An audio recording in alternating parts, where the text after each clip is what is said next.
شیخ عبد القادر جیلانی رحمۃ اللہ علیہ، جنہیں بعض لوگ غوث اعظم بھی کہتے ہیں، ان کے بچپن کا واقعہ بہت مشہور ہے۔ عبد القادر جیلانی رحمۃ اللہ علیہ کو بچپن ہی سے علم حاصل کرنے کا بے پناہ شوق تھا۔ آپ نے اپنی شروعاتی تعلیم کو اپنے ہی گاؤں جیلان میں حاصل کیا، لیکن پڑھنے کا اتنا شوق تھا کہ پڑھنے کے لیے کہیں بھی جا سکتے تھے، لہٰذا اعلیٰ تعلیم حاصل کرنے کے لیے بغداد جانے کا فیصلہ کیا۔ بغداد اس زمانے میں پوری دنیا کا سب سے بہترین جگہ تھی، جو کہ اسلام، سائنس، میڈیکل غرض کے ہر قسم کی تعلیم وہاں دی جاتی تھی۔ چونکہ اس زمانے میں گاڑیاں اور موٹر کاریں وغیرہ نہ تھی، اس لیے لوگ قافلوں کی صورت میں پیدل ہی سفر کیا کرتے تھے، لہٰذا آپ کی والدہ نے آپ کو بھی بغداد جانے والے ایک قافلے کے ساتھ کر دیا۔ سفر پر روانہ ہونے سے پہلے آپ کی والدہ نے آپ کو کچھ خوراک اور 40 اشرفیہ گزر بسر کرنے کے لیے دے دیا۔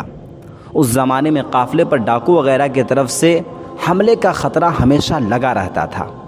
قافلے والے بھی ہمیشہ اس بات سے ڈرتے تھے کہ کہیں کوئی ڈاکو قافلہ پر حملہ نہ کر دے، اسی لیے آپ کی والدہ نے قمیص کی تہ میں یہ اشرفیہ سی دی تھی تاکہ یہ محفوظ رہے۔ اور چلتے وقت آپ کی ماں نے آپ کو یہ خاص نصیحت کی تھی کہ بیٹا ہمیشہ سچ بولنا اور جھوٹ کے قریب مت جانا۔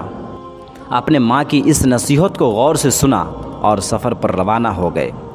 قافلے والے کو اس بات کا بھی ڈر تھا کہ کہیں ڈاکو ان پر حملہ نہ کر دے۔ آخر وہی ہوا جس کا ڈر تھا۔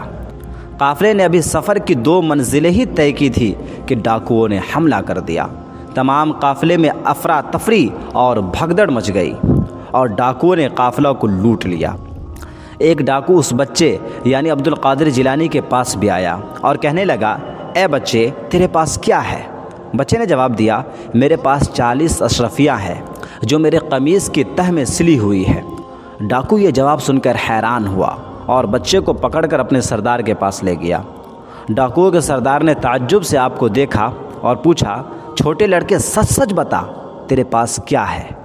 اس بچے کی سچائی بھری بات سن کر سردار کی حیرت کی انتہا نہ رہی۔ جب ڈاکو نے بچے کی قمیص کی تہ کھولی تو اس میں 40 اشرفیہ پڑی ہوئی تھی۔ اشرفیہ دیکھ کر سردار کی آنکھیں کھلی کی کھلی رہ گئی۔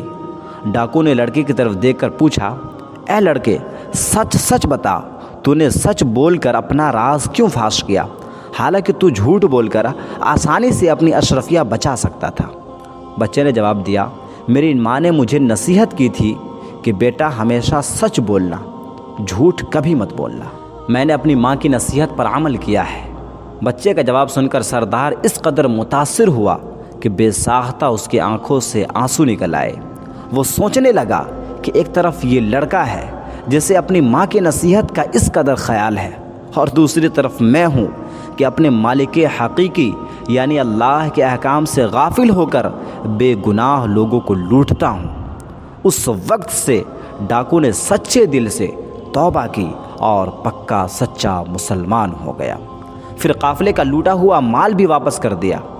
اس چھوٹے بچے کے صرف ایک سچ بولنے کی وجہ سے اس کی اشرفیہ بھی اس کو واپس مل گئی، سارے قافلے کا سامان بھی اس کو واپس مل گیا، اور ڈاکوؤں نے بھی ڈاکو گیری کرنا چھوڑ دیا۔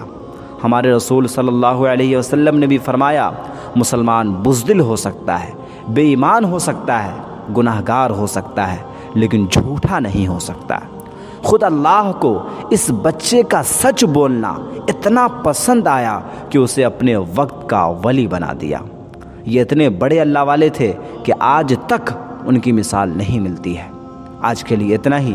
اس طرح کے اور بھی انٹرسٹنگ اور نالجبل ویڈیو کے لیے ہمیں لائک، فالو اور سبسکرائب ضرور کریں۔ ہم پھر ملتے ہیں اگلی ویڈیو میں، جب تک کے لیے اللہ حافظ۔